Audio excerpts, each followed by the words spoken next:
Somehow, we missed a turn. It would seem impossible to do in the 2023 Mercedes-Benz EQS SUV 580, with its hyperscreen and equally massive head-up display flashing navigation cues like an airport runway guy. But there we are, the road turning into gravel, the gravel to dirt, dirt to dust, ashes to ashes, like the valley below, a coffin of fog. It is unlikely Mercedes send us on an unmarked road flanked by no trespassing signs in its $130,000 electric SUV. It is equally unlikely to feel anything but sublime comfort and reassuring groundedness in the third and largest Mercedes riding on its EVA2 dedicated electric platform. Larger but better proportioned than the related EQS sedan, yet with equal attention paid to aerodynamic styling, the three-row SUV conceals its size much like the fog we descend into. At an altitude of 8,500 feet or so, eye level with aspen trees celebrating their last splash of color before winter, ringed by snow-capped Rockies, the imagination wanders. My teens could fit in the third row, and we could relocate out here, there, nowhere and everywhere all at once, in a wooded cabin, ski to town, and enroll in the school of life. Utility poles, naked and strung out along the dirt path, step out from the blue spruce and Douglas firs, embarrassed or emboldened by what's become of them. Electricity, power, possibility. We've been gone 90 minutes and maybe driven 60 miles on our uncharted course. We're not at our halfway turnaround point, an off-road course used most often by side-by-sides. Yet my drive partner and I have zero anxiety about range, geography, meandering, life. We've climbed about 3,000 feet, descended some, climbed some and are left with more than 200 miles of range from a predicted starting point of 285 miles in an EQS SUV equipped with dual-motor all-wheel drive. The single-motor 450 Plus without 4MATIC has a 305-mile range. The EQS sedan and SUV employ the largest lithium-ion battery pack in the growing EQ family, with a capacity of 108.4 kilowatt-hours. The 3D navigation graphics of the 17.7-inch touchscreen, the centerpiece on the 56-inch wall of glass spanning the dash, takes us back on track soon enough, the augmented reality system popping up camera projections of approaching intersections overlaid with turn arrows. The NAV shows charging stations in the old Colorado mining town of Idaho Springs, but we pass through, like tumbleweeds made of 21-inch wheels, and reach the staging area, where propane camp coffee and uncollared dogs welcome us in the most Colorado way. All three EQS SUV models come standard with an air suspension with adaptive damping and rear axle steering that turns the rear wheels 10 degrees in phase with the fronts at higher speeds, and opposite the fronts at lower speeds.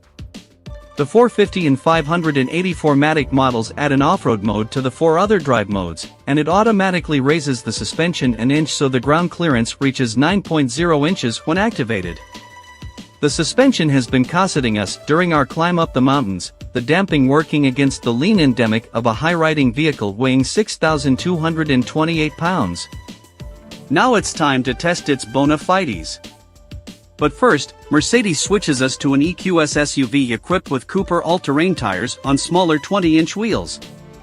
You can't get all-terrain tires from the factory, but Mercedes has a point to prove. It aims to prove it on an off-road tester with running boards and air fins mounted low to direct air around the car. Much of the SUV's design, from the running boards to the flush door handles to the various wheel designs to the sloping roof, are meant to reduce aerodynamic drag, not propel the SUV upslope over the chunky rocks that give the surrounding mountains its name. They're not worried about the running boards, so neither are we. We begin the climb, the fog finally respiring into rain. The torque split between the axles is typically 2/3 due to the larger rear motor, but depending on mode and needs, 100% of the available torque can be handled by the wheels on either axle to get through the muck. Off-roading never gets old, but off-roading in complete quiet can be as enriching as a hike. The EQS SUV 580 has all the latest off-road tech, including a hill descent control that works like cruise control from 1 to 11 miles per hour. For cameras, mounted on the side mirrors, up front under the illuminated TriStar, and out back, peeking out of the TriStar mechanical latch at low speeds, triangulate with the roof-mounted camera system to provide a multitude of views, including one that looks through the front axle to see what lurks under the front wheels. None of this tech is new to the off-road world, but it's cool to experience in a luxury family SUV meant for town and country more than mud and rock. A brief mogul's course flexes the suspension, but the ace feature is the rear axle steering. Around 45-degree turns flanked by rock and tree, the rear wheels essentially push the rear end around tight turns, letting the fronts do the climbing. When one or two wheels slip, the planted wheels take over. An electric brake booster prevents the arrested wheels from making the grinding sound as it does with a hydraulic system. This was not a modest off-road course with a couple of man-made obstacles strategically placed, it was a genuine challenge, wet with mud, slick by rock, and graded with steep ascents and descents. The easy assurances mirrored its character on road. But it was brief and we had to hit the road to make our flights out of Denver. Fortunately, we pressed the EQS SUV 580 and its pair of permanent magnet motors, rated at 400 kilowatts, downslope, the only thing holding us back being the twists and turns of the mountain roads.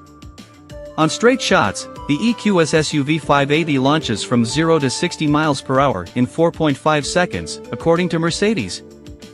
Making 536 horsepower and 633 lb-ft of torque, it lacks the initial gut punch thrust of quicker, lighter SUVs, but the linear power delivery keeps the smile growing at the same pace. It's surprisingly quick for its size, and it moves and handles like a smaller vehicle. It's built for comfort, but it feels stable and planted even when pushed, the prowess of its damping offsetting its lean.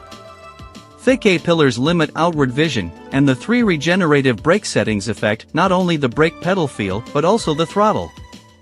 Changing the Reagan setting from normal to strongest, for example, firms up the accelerator, requiring more foot pressure to maintain the same rate of speed. It's odd, but easy enough to adjust to.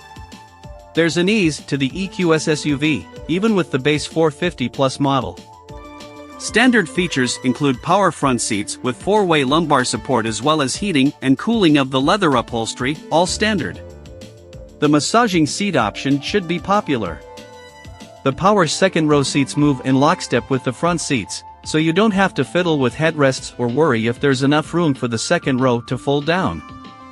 The third row can fit 2 tweens, and they get armrests, USB ports, and cup holders, or it can be folded down for 31 cubic feet of space. Standard Burmester 3D sound system dials the cabin into soundscapes of rainforests and oceans, or you can rock out to Rachmaninoff in sublime serenity. And the 64-color ambient lighting creates a light show that's reflected outside, with light bars bookending both ends of the SUV. The 580 gets all the goodies, Hyperscreen included, and opting for the top pinnacle grade adds twin 11.6-inch touchscreens in the seatbacks, an MBUX tablet that can be removed from and operated outside the car, heated second-row seats, comfort headrests, and other refinements. In case you can't wait for the electric Maybach EQS SUV,